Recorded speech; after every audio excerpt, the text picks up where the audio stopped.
Well, hey, we're grateful that you're tuning in to watch this podcast. My name's Tom. I'm the associate pastor. This is our senior pastor, Darren Canary, and that's one of our elders, Ben Krause over there. And we're just gonna kind of let you in on the conversation that we're gonna have all about Sabbath Sunday, what it is, and kind of why we came to this decision to do it, and answer as many questions as we can about that. So you're kind of informed and in the loop. And so here we go. How about we start with a real basic question? What is Sabbath Sunday? I'll start there. Rip. Obviously, it's a pretty broad term, Sabbath Sunday. There's our context of what we're doing and how we're doing it, but a Sabbath Sunday typically is just a Sunday you're going to take to rest. We're calling it that for our church, and we're doing it for a lot of different reasons. But Sabbath Sunday itself, just the word, I would say, easiest way to put it is a day of resting in the Lord. Is how I would refer to it.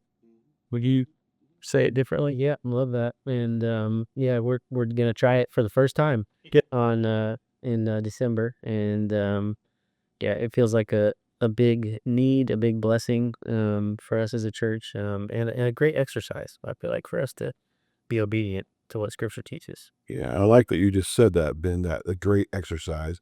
Like when I was thinking about that even earlier, for us to have this conversation, I wrote down it's not taking a week off from God, but it's literally for us to create space to experience Him in a different way. And I think that's important when we think about what this is. It's not a break from God. It's just a new way to experience Him and connect with Him for sure. So let's talk about maybe some of the biblical reasons for doing this. Yeah.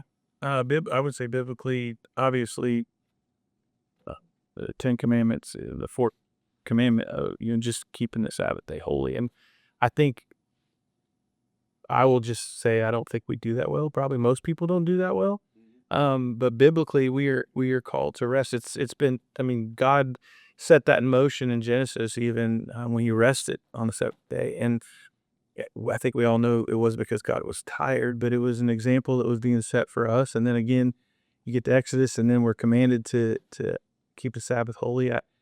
And somewhere along the lines, I feel like we've veered off from that, and really truly resting and taking a Sabbath is not something I believe that we do well. At least I'll speak for myself and say I don't I don't always do that well. And in church world, I guess you'd call it, I really think that sometimes we can get so busy trying to do good things, which is worship the Lord and come together as the church family.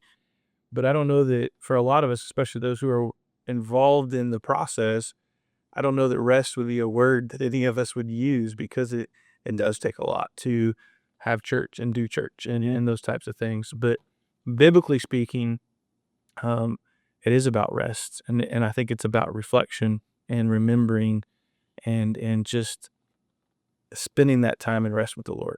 I think it's super important.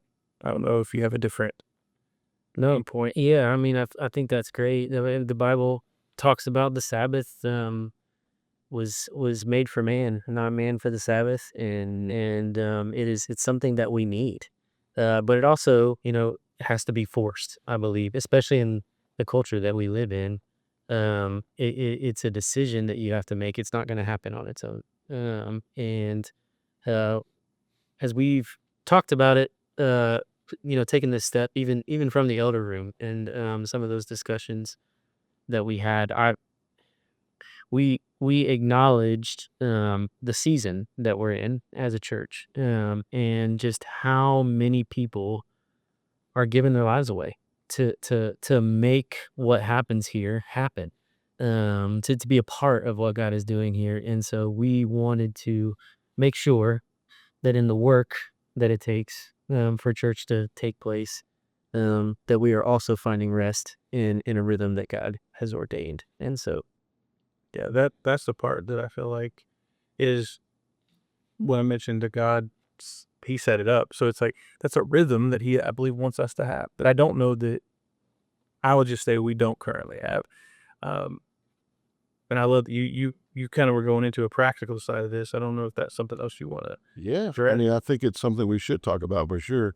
I was remembering from staff meeting, Meg read a blog post, and one of the phrases in there, which I loved, and I think you said you did too, Darren, was rest is part of faithfulness. And I was so intrigued by that. I was just kind of digging around, like trying to wrap my head around that a little bit more, because I never thought about rest from that perspective, that it's part of our faithfulness to God, and then I was reading in John, and I remembered those verses where Jesus is saying, if you abide in me, and I in you, you're going to bear much fruit. And if faithfulness means bearing fruit, then rest makes bearing fruit possible, but like we can't abide in him if we're in this constant state of hurry all the time. And so I never really thought about it from that perspective, but I thought, man, there's a lot more spiritual depth to why we should be resting than what we give it attention of, for sure. But yeah, what are some practical reasons for resting? Yeah. Okay. Yeah. Let me start, because I think when we look at our church and well, maybe you have some stats on how many people are involved, because I think that would be pretty eye opening. Yeah. For people to get. And I think if you don't serve currently, I mean, and this isn't a shot at anybody, but if you're someone who just comes to church on Sunday or comes to church on Wednesday, enjoys church, does that, and goes home, I don't think that you would be aware at all that it actually there's over 200 positions that have to be filled to have a Sunday morning and a Wednesday night. So weekly for First Christian Church doing church on a weekly basis, there's over 200 positions that have to be filled, which in those 200 positions, many times there's people that are filling multiple positions. And so it is a lot. Yeah, it is a lot. Yeah. I mean, the growth that First Christian has experienced year over year over year, the last 3 to 5 years, has been met with an increase in buy-in, I would say, from the people that are serving and volunteers, and that comes from the Lord, and we acknowledge that. But it also comes at the expense of a couple things that are all cured, I believe, by rest, by forcing yourself to take a break. It is easy when you are one of the people that's laying it down every week in multiple roles: Sunday nights, Wednesday nights, Sunday mornings, um, and but to get to this place where it feels like so many things depend on you. And in a lot of ways, I think there's some truth in that, because you're making a very meaningful contribution. But at the same time, when you force yourself to take a step back, it allows your mind to be opened up to the fact it's like, well, it's God that's going to bring the fruit. Like I lay my life down, I pour myself out, I exude effort to this end, but the results of that are in his hands. And I think it's really hard to see that when you never stop, when you never take a step back. And that's why the Sabbath was instituted. And that's why we're trying to kind of force our hand a little bit with Sabbath Sunday to make sure that people experience that for the first time. And with that too, because we mentioned, if you come on Sunday morning, or you're a part of Wednesday night somehow, but maybe not in a serving capacity, I would say that one, we should introduce you to a lovely lady named Julie Hartman. She could get you plugged in. There are so many shoes to fill, and would love to have your contribution on board. But I think that the Sabbath does feel different when you're tired going into it. Like that's when it really means something. And there's over 200 people on a weekly basis that are tired right now, and that are hungry for it. And so this also kind of comes with a challenge. We're setting a precedent. We're setting an example that we want you to experience that too, if you're not already. Yeah. Yeah. I mean, I think burnout is a real thing, and I think it's critical that we think about those things. When we even as staff and leaders are scheduling people and all that, I think it's critical that we think about those things, and having the opportunity to pause and be reflective and really just breathe. And I love what you said about, like, it reminds us that it's not all about us. It's that God, it's really all his. It's all about him, and he does all the work. You know, we're just blessed to be able to serve, but to pause and like that. I remember when we a few years back started a rotation with the worship team, because they used to be the same team week in and week out and week in and week out, and the Lord began blessing us with others that could serve in those roles in them.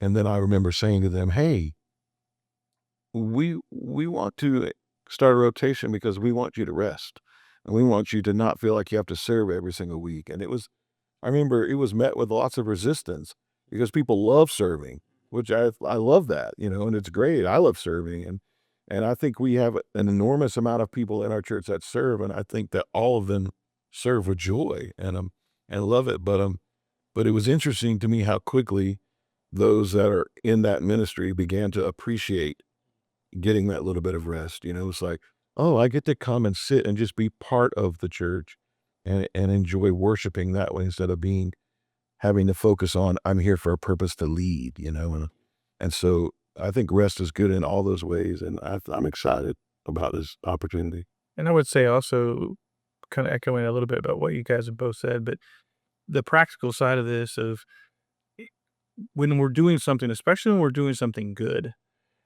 we kind of make that excuse like, oh, but it's okay that I'm Yeah. totally just overwhelmed, exhausted, burnout because what I'm doing is a good thing because it's church and and it's great that what we're doing is a good thing, but I think we lose focus. And you kind of talked about this a little bit, Ben, but it's like American church, especially, we've made church kind of like this really big deal to where it's like you come here, it's got to be the for us the Generations Cafe thing, the worship, the message, the all of the thing, and we've kind of made that as like that's the big deal, and sometimes that can kind of overtake the whole just spend time with God, like rest in the Lord and connect with Him. We don't need all these other things. I'm sure you probably could tell us more details, but yeah, it reminds me of that song that they wrote about, stripping everything away, coming back to the heart of worship, and it's like where it's all about you. I think this, in a very practical, real sense, is that we're stripping all those things away that are not bad things in and of themselves. There's a lot of good things, and we love church and we love to worship, but to kind of strip all that back and say, how about we get back to let's just rest in the Lord and spend some time with Him. And I don't know that most people know, and maybe you guys can give some examples that how this does affect certain families. Like you mentioned rotations. Well, that's great for some, but when you have 200 positions, with us not doing this, there's literally really no chance for, I'll use you as an example of someone with a couple younger children to not have church and be able to be just with them as a family, right? To rest together, to kind of have your own Sabbath moment together as a family. It's impossible for some families because of the roles they play and the ages of their children. And so, I was talking to Weston, one of our other elders, and he was mentioning ideas that are already going through his head of spending time with his boys and getting up and having a pancake breakfast but then sitting down and really just having a good conversation and a time together with them as a family that you don't get to do that on a normal average every sure morning. So biblical reasons, obviously there, practical reasons, there's plenty of them. I mean, we probably could talk about 4 or 5 even more easily, but culturally, what are some cultural reasons for doing this? I would say culturally, we get into the rhythm of, I think work gets celebrated and extra work and overtime and the harder that you work and it's almost like you can even hear it almost like people are bragging sometimes like, man, I worked all these hours, I've done all these things. That's kind of celebrated. Most people don't look at that and be like, man, that's a problem.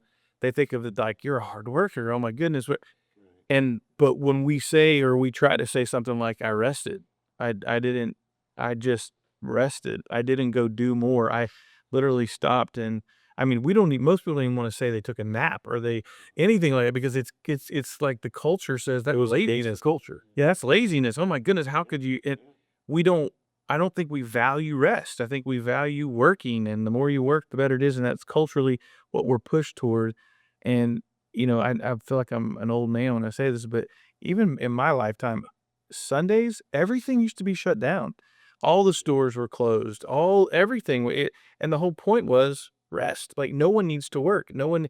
Mm. Let's just rest. And we totally gone away from all of that culturally, and I think that it's something that continues to haunt us is celebrating working really hard and overworking, and resting is not celebrated. But I don't know if you have any thoughts on that. I don't know if this is going to make sense, but I'm going to try to say it anyway. Because I think that resting, kind of going against the culture and slowing down intentionally, I think it also builds anticipation, because like when absence makes the heart grow fonder, and so like when you pause, when you take a break, when you're resting, I think it causes you to even realize, oh man, I really enjoy being a part of a church family more than I even realized, and I'm anxious to get back, if that makes sense. I don't know. I think that's something that we should consider as we think about these things in this process for sure. Yeah, and I think timing of it, like you're saying, is I believe I'm not saying this is the only time that you should ever do this, but the last Sunday of the year, what a time like you're talking about to just reflect and be like you have the whole year behind you now. It's like stop, pause. I think we have lots of holidays and different things, and even things with rhythm, like you were talking about, that God set in place for us. So we will remember. There's symbols that He gives us all the time. Communion, we have symbols to remember, to reflect, and the Sabbath, I believe, is instituted to stop, rest, and I think in that rest is when we can pause and be grateful and be thankful. Remember this whole past year. There's just a lot of really amazing things, and then, like you said, I think it's going to drive that. Man, I'm ready now. I'm rested, and I'm ready to go and worship with even a better heart and mindset, because I've spent time alone with the Lord. So I agree with you. I think it's great on that end. Yeah, for sure. So let's talk. We keep saying the term rest, and we've kind of been talking around the subjects of resting in general sense versus like resting in the Lord. So let's talk about for a minute, like what does that mean when we say rest in the Lord? And can we define that some? Yeah, I don't know if this is a definition, but yeah, my head does go a couple places. But rest versus resting in the Lord. I mean, so rest almost as a what the culture defines rest as. I would almost determine that as more of a escape than rest. Like when people that are looking at their weekends, right? That work 9 to 5, 5 days a week, and I get the weekend to rest. It's usually just tunneled into escape into 8 hours of college football. I'm never guilty of that, I'm sure. Or your video games are a class A example, or online shopping, or anything that kind of takes your mind off of how you just spent your entire week, and allows you to check out for a little bit. That could not be more opposite of what a Sabbath type rest is that the Bible ordains for us, where because that kind of resting in the Lord, um, is focused. It's focused on something. It's not a release. It's not a step back, but actually a step forward towards dwelling on what God has done for us, who He's created us to be, our limitations, and what that says about who we are, and who He is as our Messiah, as our Savior. And so it's a rest, but one that is directional. That's pointed back to really the gospel, and which is God and how much we need Him. That a resting in the Lord should be oriented around that idea. Mm. Psalm 62. My soul rests in God and in Him alone. Yeah. Yeah. Yeah, it's I would say maybe a focused rest, like you were saying, like I think one thing is we don't do well is pause, and I think that pausing makes us then think, and when we start to think, and like we were talking about, all the things that he's done for us, who he is, our relationship with him, resting in, I think surrender is another great word here. It's like a surrendering of, Lord, just especially today, in that Sabbath like moment of talking with him, and Lord, help me just to rest in you right now. Let me surrender all of my worries and all of the craziness and all. I just want to surrender it to you and rest in you. And it's biblical for us to trust him with everything. And I think it's a reminder to do that. Again, I don't want to, I'm obviously not anti church. I'm a pastor. I love church, but I think we can get in a rhythm of church instead of in a rhythm of rest. And so church becomes next thing, next thing, next thing sometimes. And we don't always pause. And I think pausing, most people, it feels awkward. And I think it feels awkward for a reason. And that's because we're not good at it. We don't normally do it. Thinking about like what you just mentioned, telling someone, just don't watch football. Don't play a video game. Don't go for a walk, with the Lord. Just spend time with the Lord. You don't have to be busy doing something else. Just rest in him. I don't think the average everyday person does that often, or maybe even kind of knows what that feels like, and they probably will feel a little off. Sure. Yeah. But I love, like you said it. I was sitting there thinking about how he said, I kind of see it as generally as an escape, and then, but I was sitting there thinking just what you said, like surrender. Resting in the Lord requires us to surrender, not escape, like there's intentionality behind it, for sure. And I think that's good when we pause in a moment like this and have an opportunity like this as a church to stop and to realize that I should not be fully depending on the church to handle all of my spiritual growth. Like I'm responsible for my spiritual growth. I'm responsible as a husband for the growth in my family, and as individuals, all of us are. The church is vital to that. I'm not saying church isn't important. It is important. Like Jesus established the church, it's super valuable and it's super important, and we should all be a part of one for sure. But it's also in a moment like this when we can fully take the opportunity to be intentional about us pursuing our relationship, in a way that helps us find peace and rest in God. That's important. And it will probably feel uncomfortable, I think, at times, because it's not something that we, as a whole, have a great habit of doing. Or opportunity, because we fill our schedules up. Yeah, we're not intentional in making those opportunities. So I love how you said a couple times, kind of like how it's kind of being forced onto us, but it's healthy. It's a spiritual discipline. The rest is a spiritual discipline, and we need to develop it. I think we're kind of conditioned. I don't know if this is an American problem or a worldwide problem. Maybe it's just my family problem. But to so many things in your life, you are rewarded for the amount of time that you put in.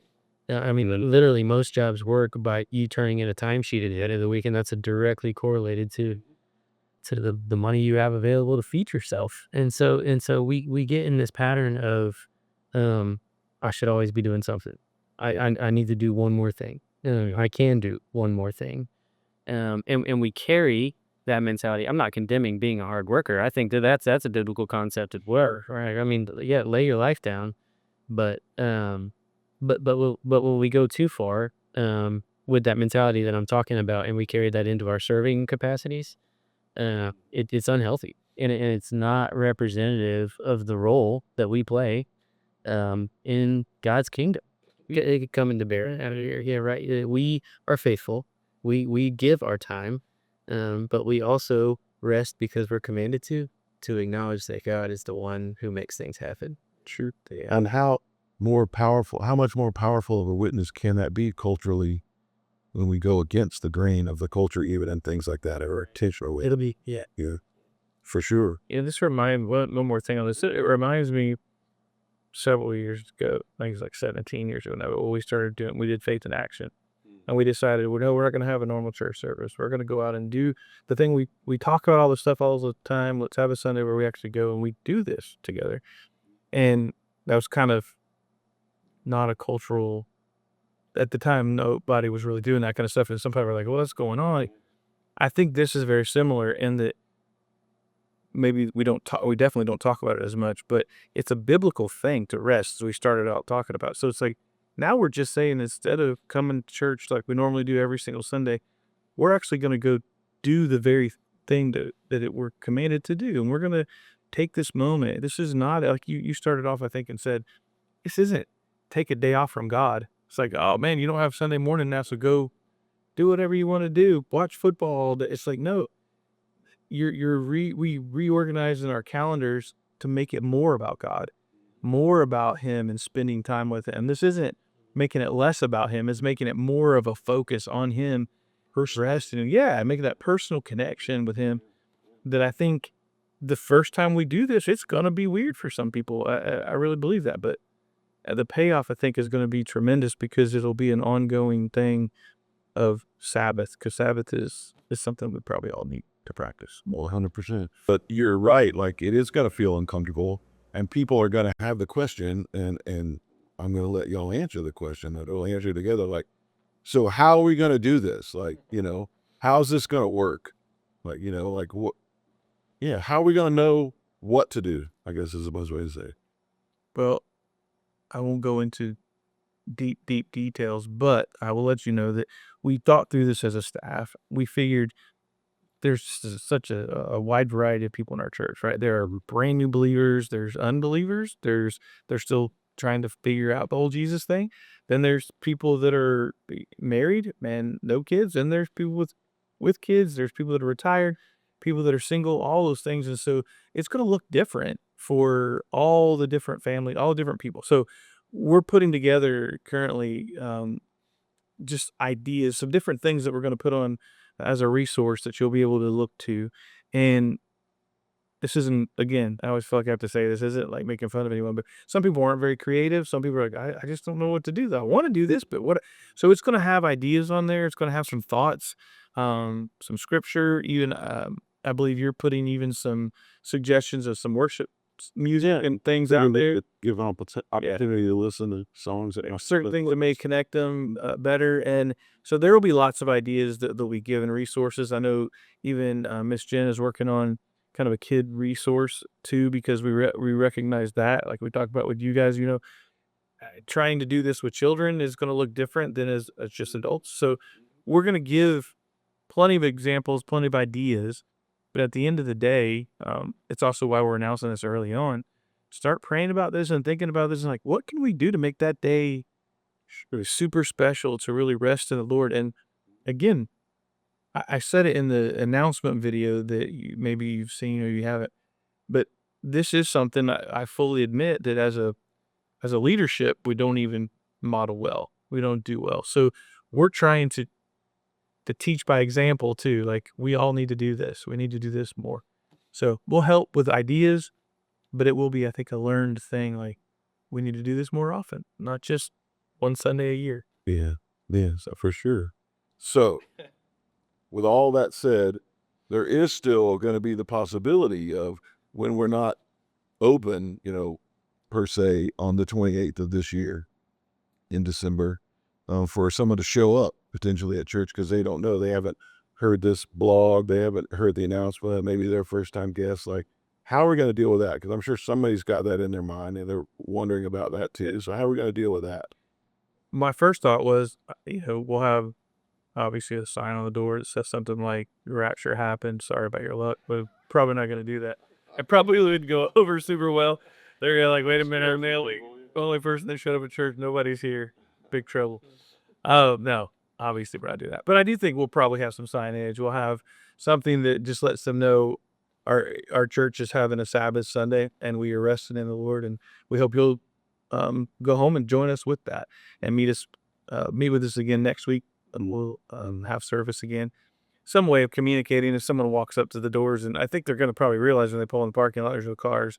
something is off. Something Well, look what your usual for sure. yeah, and of course, social media. We'll have it. It'll be put out. So if they're connected or in tune with the church at all, they should at some point hear about it. But there's always that chance, and I don't know that's a bad thing. Sometimes it may be more memorable than anything for someone to walk up and be like, "Wow."